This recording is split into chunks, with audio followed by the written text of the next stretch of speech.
Eu quero dar a oportunidade, com a permissão da minha pastora, aos meus líderes de louvor que me trouxeram até aqui. O pastor ficou na obra da igreja e eu viria sozinha para 13 Rios. O pastor sabe que eu dirigindo sou prova.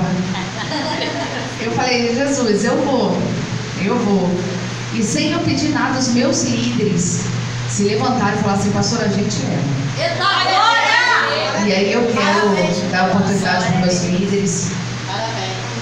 Depois vocês acessem lá o Ministério André Carvalho, meu filhão na fé. Ele agora está com o ministério próprio. E sei que o Senhor vai levar o meu filho para vários lugares. Amém. Amém? Glória a Deus. Aleluia, paz do Senhor Jesus. Amém. Amém. Muito bom estar aqui com vocês. Amém. Conhecer um povo diferente, sair da nossa rotina. Como é bom a gente aprender mais um pouco da palavra do Senhor Jesus.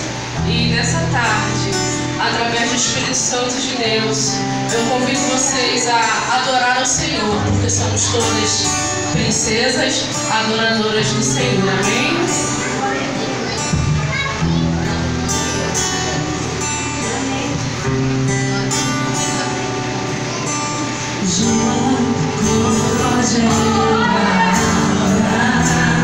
Se não tem motivos pra cantar, abandona esse Deus e morre.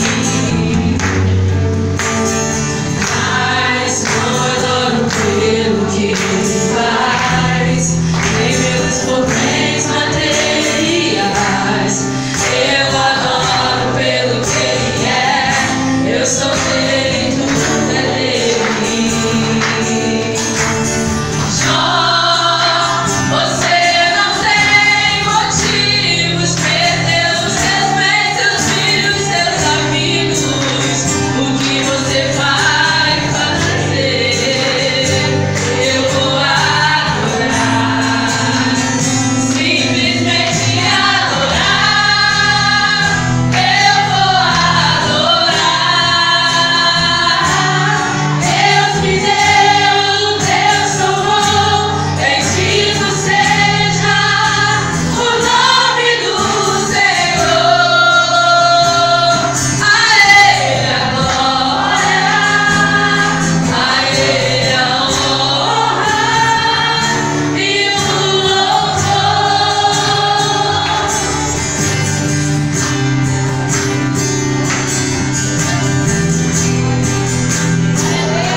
papelzinho de sorteio. Quem não pegou? Todos pegaram? Não pede a bênção não, gente. Quem não pegou, pega. Segura com força. Amém? Quero agradecer em primeiro momento ao Senhor de me trazer até aqui em paz e segurança. Agradecer a vida, como eu já falei, dos meus levitas, dos meus filhos na fé, André e Ana. Quero agradecer ao convite da pastora Mônica, uma amiga, que o Senhor faz essas coisas, né? São alianças feitas por Deus. São coisas que o ser humano não explica, só Deus explica. É como se eu já conhecesse a pastora já há muitos anos. É uma ligação muito forte. Agradeço a Deus pelo convite, estou muito feliz. E eu só tenho um problema, pastor. Eu quando me sinto em casa já era. Quando eu me sinto em casa já era. Eu fico querendo voltar direto, sabe como é que é? É dessa maneira. Então eu já estou me sentindo em casa. Amém estar com vocês. E agradeço a vida de cada mulher. E como eu digo, deixou seus afazeres. Umas enfrentaram guerras para estar aqui. Não só guerras espirituais, mas guerras físicas. Mulheres que hoje vestem a blusa de heroína, não só a blusa, mas a vestimenta de heroína, independente da roupa. Mas vestimenta de heroína e só Deus sabe como foi para chegar aqui. Muitas vezes a batalha vem dentro de casa, começa dentro do seu lar. O inimigo se levanta, usa as pessoas que você mais ama para tentar fazer você desistir do teu chamado. E quando eu pedi ao Senhor que me desse um tema para a mensagem de hoje, o Senhor gritou no meu ouvido. E é o que eu vou fazer com vocês agora, eu vou gritar no ouvido de vocês. Aleluia! Sem mais delongas, eu quero que você abra a sua Bíblia. Você que trouxe a sua espada, porque eu nunca vi guerreiro sem espada. Jesus, olha aí. Hoje a Bíblia virou um acessório, pastor, que já não combina mais com a roupa, você já viu isso? Mas eu ainda sou adepta à palavra de Deus na Bíblia. Sabe por quê? Essa é a identidade do crente. Aleluia! Aonde você chega nos órgãos públicos, pedem a tua identidade. Mas hoje o que nós vemos são homens e mulheres de Deus que vão para o trabalho e ninguém sabe que é crente, não tem mais identidade. Mas o Senhor está levantando uma geração diferente. O Senhor está levantando uma geração diferente, onde vozes proféticas farão a diferença nessa geração. Aleluia.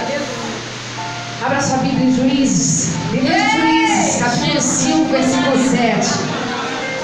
Livro de Juízes, capítulo 5 e versículo 7. Eita glória. Quem achou dar uma glória a Deus bem alto? Para falar as escrituras em pé, falar assim, ó, eu conheço a palavra do meu Senhor.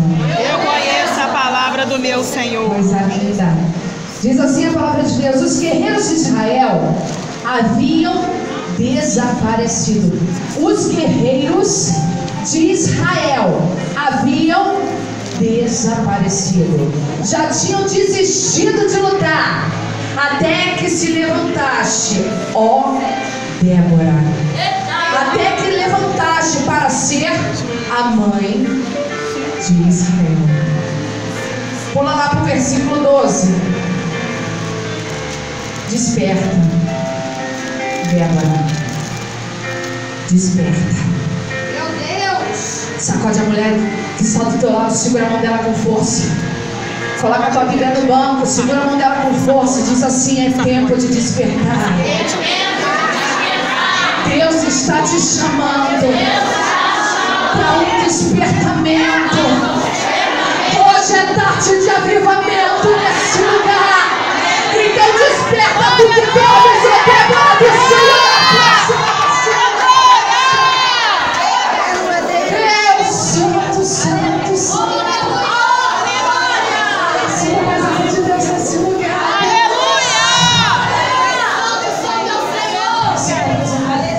Espírito Santo. Glória a Deus! Senhor, meu Deus, a tua palavra foi lida, Senhor, nessa tarde. Senhor, nessa tarde eu te peço, Senhor, que não venha ser eu, Senhor, pastor Emanuel, ministrar segundo a minha vontade, mas segundo a tua, Senhor. Glória a Deus! Senhor, que o Senhor venha me usar, Senhor, como uma garçonete espiritual nesse lugar, Deus. Venha me usar, Senhor, como um canal teu, Senhor, nessa tarde, Senhor. Senhor, em nome de Jesus, que o Senhor venha, Senhor, estar no nosso meio, Senhor. E colocar, Senhor, tua mão poderosa, tua destra sobre cada uma de nós, Pai. Senhor, nos trata, Senhor, de dentro para fora, Senhor. Nos transforma, nos restaura, Senhor, nos sacode nessa tarde, Deus. Senhor, nos desperta, Senhor, nos renova, Senhor. Sopra sobre a nossa vida, Senhor. Enche, Senhor, nossos pulmões, Senhor. Sopra, Deus. Pai, em nome de Jesus.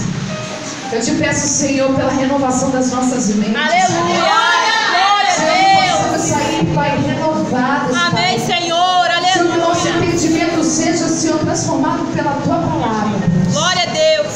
Porque o Senhor disse que nós devemos apregoar o Evangelho de Deus. Aleluia! E o Evangelho significa boas novas.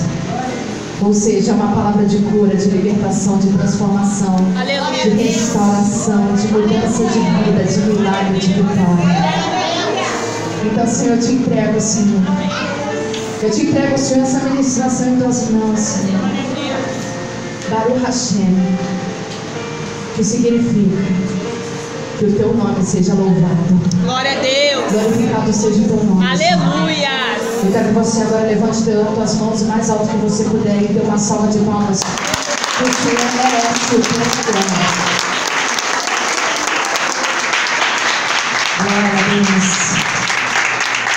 Tome teu assento, fica à vontade. Aleluia! Como eu disse, eu pedi, Senhor, uma direção de Deus. E falei, Senhor, ministra, Senhor, ao nosso coração de forma diferente nessa tarde. E o Senhor me deu um tema para a mensagem de hoje. E o tema da mensagem de hoje, eu quero que você saia do teu lugar, segure a mão de alguém que está sem ninguém sentado do lado. Eu não quero ninguém sozinho nessa tarde. Segura a mão da pessoa que está do teu lado, sacode ela até ela falar aleluia. Sacode ela até ela falar glória a Deus. Olha para essa cheirosa, essa princesa que está do teu lado, essa mulher que exala o perfume de Cristo. No meio da podridão do mundo, a tua essência de Cristo exala e chega até o trono de Deus. Tem cheiro suave. Sabe por quê? Porque quando nós somos do Senhor, somos ofertas vivas. Sacode essa pessoa e diz assim: o tema da mensagem de hoje é: o Senhor está te levantando para ser voz profética nessa geração. Olha para ela com força e profetiza agora sobre a vida dela. Não mais só repete, mas profetiza. O Senhor está te levantando para ser voz profética nessa geração. Amada, essa palavra que nós acabamos de ler, ela fala de uma profetisa chamada Débora. Nesse momento, quando nós lemos essa palavra em Juízes capítulo 5, versículo 7, estamos já no finalzinho da história, em que Débora, uma profetisa, ela se levanta para fazer diferença de um povo, para mudar a geografia de um lugar, para ser a motivadora dos desmotivados. Débora se levanta no meio de tantos outros para ser usada como ferramenta de Deus. Nesse momento, o enredo, ou seja, o título que é dado nesse capítulo diz que é a poesia e o cântico de Débora. Ou seja, é o momento em que Débora, ela louva ao Senhor pela vitória concedida. Só que para haver vitórias, para haver bonanças nas nossas vidas, muitas vezes se antecipa os desertos da vida, se antecipa os vales das vidas, se antecipa, queridos, a parte triste, a situação caótica, as tempestades, os ventos contrários. E antes de Débora cantar o hino da vitória, Débora passou por uma aflição em um vale. Para voltarmos um pouco na história, eu vou fazer vocês lembrarem de um povo chamado povo de Israel, que estava subjugado por 400 anos no Egito, sofrendo, em que via sua descendência ser escravo. Toda vez que nascia um servo, aquele servo já tinha uma vida, um decreto de escravidão, de dor, de tortura, de pobreza, de miséria.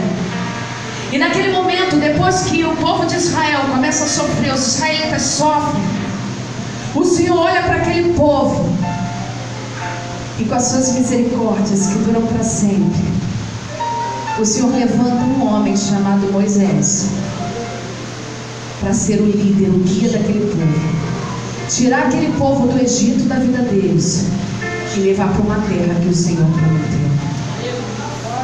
Moisés, com 40 anos, descobre que ele não era filho da filha de Faraó. Aquele homem, naquele momento, ele entra em crise interna. Ele descobre que a família dele, na verdade, sempre foi escrava enquanto ele ficou no luxo. E a consciência de Moisés leva ele até o deserto. A consciência de Moisés leva ele até o povo dele. E ali ele abre mão de tudo aquilo que era bom, de tudo aquilo que era confortável, de tudo aquilo que era, para ele era conveniente. E diz: eu preciso fazer algo diferente,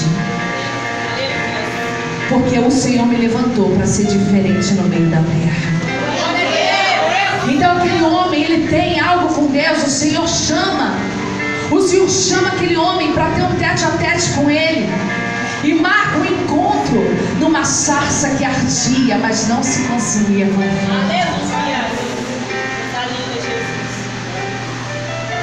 Se tem algum crente batizado no Espírito Santo, você sabe o que eu estou falando. É quando o Senhor te chama na intimidade e começa a soprar o fogo que não te consome, mas arde no teu interior, de modo que você não consegue mais ficar parado no mesmo lugar. Você não consegue deixar tua boca trancada e você começa a glorificar na presença de Deus.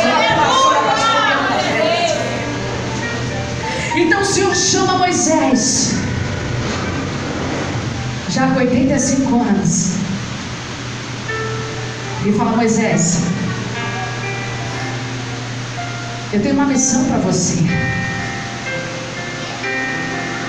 Está na hora da minha promessa se cumprir na vida daqueles que eu amo. Você vai tirar esse povo da onde está, e eu vou te mostrar uma visão. Você vai tirar do deserto até a terra prometida, onde emana leite e mel. E Moisés vê a visão do lugar onde ele está. Ele espiritualmente pode contemplar onde Deus quer que ele chegue. Se você não entendeu, eu vou explicar para você. Deus já te deu uma visão. Deus já usou vasos para dizer aonde Ele quer que você esteja. Deus já falou contigo por meio da palavra dEle. Deus usou pessoas que nem mesmo você conhecia. Usou a boca dos teus inimigos para dizer onde Deus quer que você esteja. Ei, minha irmã, mas eu tenho algo para lhe dizer. Entre a visão e a promessa existe um percurso. Segura a mão quem está ao teu lado e diz: ei, a promessa está sempre no mesmo lugar, Deus. E quando Deus te dá a visão, é para você entender que o deserto vai sim te alcançar no meio do caminho, para fazer você desistir de tudo aquilo que um dia Ele prometeu para você. Você pode glorificar o Senhor por isso. Você pode glorificar o Senhor por isso. Entre toda a visão e a promessa existe um percurso. E ninguém disse que seria fácil. Ninguém disse que seria fácil. E sai 600 mil homens, sem contar mulheres e crianças, e começam no percurso rumo à vitória. marchando. Moisés vai conduzindo aquele povo, um povo murmurador, um povo que não consegue enxergar os pequenos milagres de Deus, um povo extremista, que vai do 8 a 80, mas esquece que do 8 a 80 tem os 50, tem os 60, tem os 70. E quantas vezes somos como aquele povo do Egito, que só vemos o fim e não o meio. Queremos tomar posse da promessa e passar ilesa por meio do deserto. Ei, querido, volta para a realidade, querida. Deserto é lugar de provação, mas é lugar de crescimento. Porque é um louvor que clama o meu coração. Toda vez que eu ouço, eu me regozijo na presença de Deus e recarrego as minhas baterias. É aquele: toda vez que a minha fé é provada, o Senhor te dá a chance de crescer um pouco mais. Ele te dá a chance de crescer um pouquinho mais. Ou você não sabe que o momento que você tem mais criatividade é quando você está sem nada? A tua melhor comida é quando tu não tem nada para fazer. Porque quando tu tem, tu fica: não sei o que eu vou fazer hoje. A tua melhor roupa é quando você não tem roupa no armário para se vestir. Você se reinventa. Mas aquele povo era um povo murmurador, não conseguia ver os pequenos milagres do Senhor. Eles queriam chegar a Canaã, mas não queriam ser provados por Deus. Eles esqueceram que a palavra do Senhor diz que no mundo nós teríamos, mas o Senhor disse: tem de bom ânimo, porque eu venci o mundo. Se o Senhor venceu, você vai vencer também. Ele venceu para falar assim: o caminho está livre. Vai ter aflição, sim, vai ter muralha, mas eu sou especialista em quebrar muralha. Eu sou especialista em abrir o mar vermelho. Eu sou especialista em soprar todo o vento contrário. Então vem com força. Não para no meio do deserto da tua vida. Moisés, ele olhava para frente. Os nossos olhos nos enganam. Temos a tendência de olhar mais o que é mal do que o que é bom.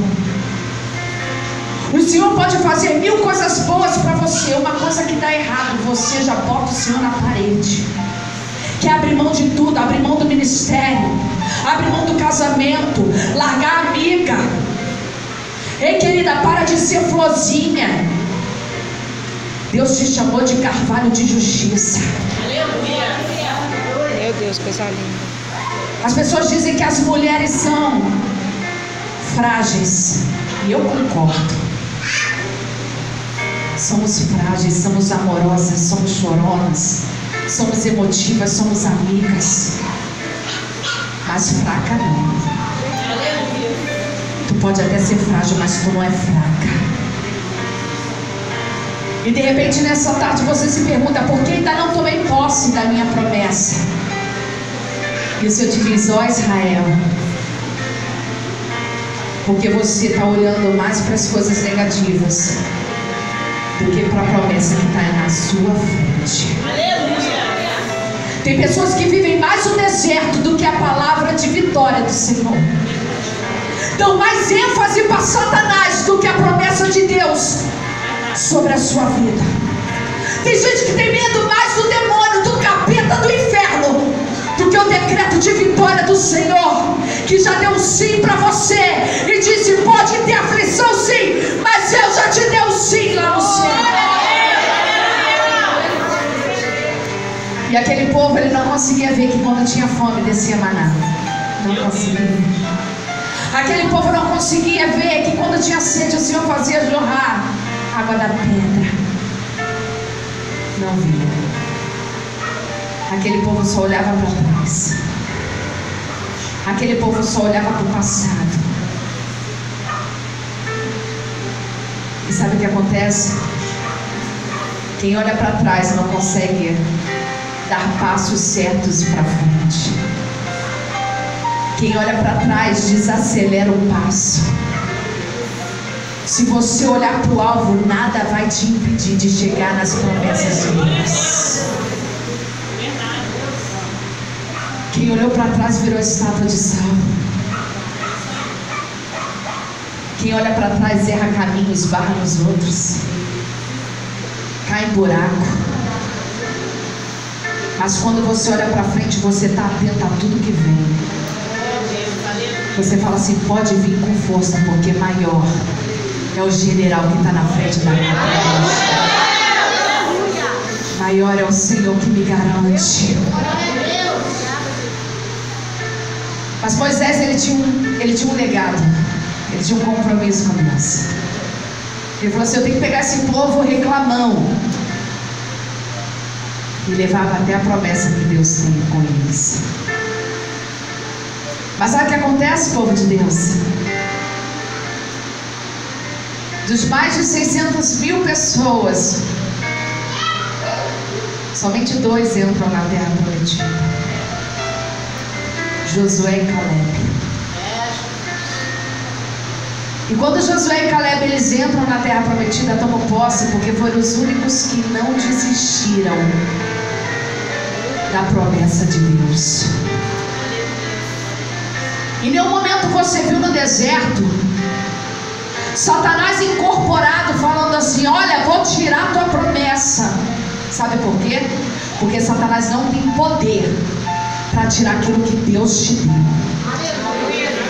mas ele tem poder para fazer você mesma desistir dos teus sonhos, do teu chamado, da tua família, dos teus projetos, do teu sonho intelectual, financeiro.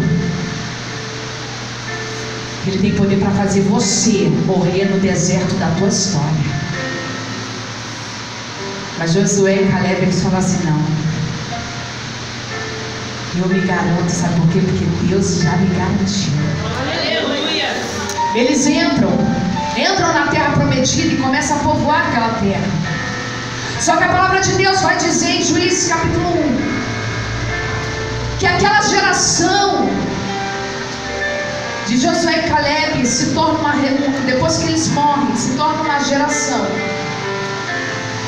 em que havia esquecido tudo aquilo que o Senhor tinha ensinado. Uma geração que não ligava para as coisas do reino. Uma geração hipócrita, uma geração egocêntrica. E naquele momento, quando o Senhor via o povo que ele tanto amava, que é o povo de Israel, se perdendo, ele não toma a decisão de consumir aquele povo, mas ele toma a decisão de levantar juízes como vozes proféticas em Israel. Aleluia.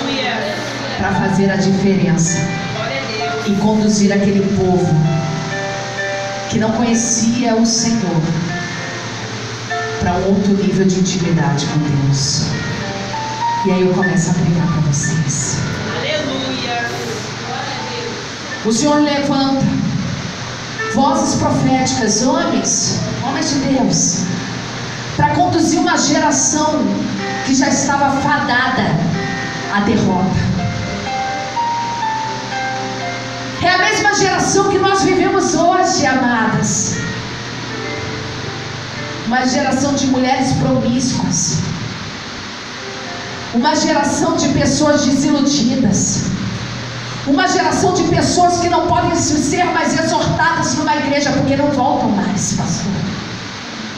Uma geração que elas entram na igreja e querem ouvir algo que agrade o seu coração, o desejo do seu coração, uma pregação somente de prosperidade. Esqueceram que o evangelho da cruz, o evangelho do amor, o evangelho do perdão. Aleluia. Uma geração cheia de mimimi, como dizem hoje em dia. Uma geração que não tolera nada e nem ninguém. Uma geração que ser crente é fora de moda. Uma uma geração que tem sede de estar perto do mundo e longe de Deus. Qual a diferença nossa para aquele tempo dos juízes de Israel? Vivemos a mesma geração, mas o Senhor ama tanto esse povo que Ele diz: ainda há profetas em Israel, ainda há profetisas em Israel. E cada vez que o Senhor permitia que aquele povo caísse em mãos de reis que os castigavam tremendamente, e o Senhor levantava juízes para que fossem voz profética e exortasse aquele povo para uma mudança de vida. Mas todas as vezes que esses juízes faleciam, novamente o povo continuava a olhar para trás e ter atitudes erradas. Até que um dia o Senhor levanta Débora, uma mulher casada, uma mulher que sabia dominar o seu tempo. Levanta uma mulher para fazer diferença na história. Naquela época, diz a palavra de Deus, no capítulo 4, versículo 1: e aconteceu que logo depois da morte de Eude, novamente os filhos de Israel praticaram o que era ruim perante o Senhor. Assim o Senhor Deus os entregou nas mãos de Jabim, rei de Canaã, que dominava Zó. O comandante do exército era Cícera, que habitava em Arosete Agoim. Os israelitas se lamentavam e clamaram ao Senhor, porque Jabim possuía 900 carros de ferro